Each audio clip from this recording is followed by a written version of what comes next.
Hey everyone, M1 Shadow here. Today I have an egg omelet breakfast pizza. I think you're all going to like this one, so let's get started.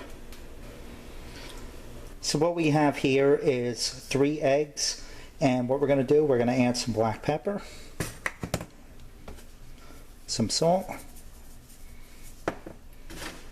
and a light drop of milk. Then go in here and mix that up.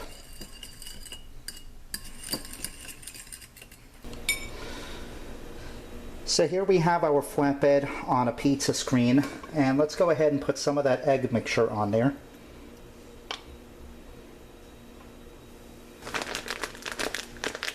I didn't put the whole thing on there yet because I don't want it to spill over the sides, but I've got some mild cheddar and Monterey Jack cheese combination.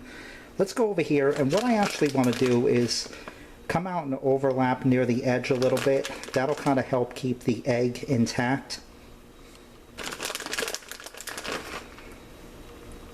Let's go ahead and put a little bit more of that egg mixture in there.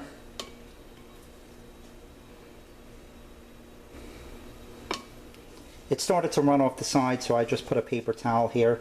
Let's go ahead and get our toppings on. I'm going to go with some tomatoes. Got some bacon.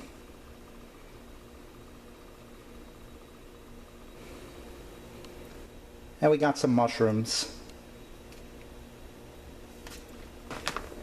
And we're going to put a small amount of some cheese right on top.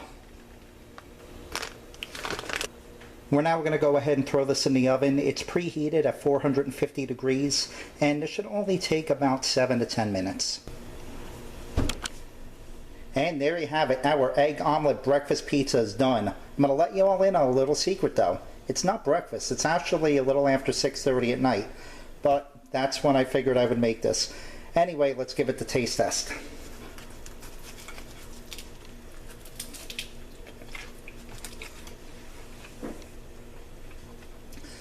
Delicious, just like I expected. Like I always say though, don't take my word for it. Give it a try. As always, I do want to thank you all for watching, and have a good one.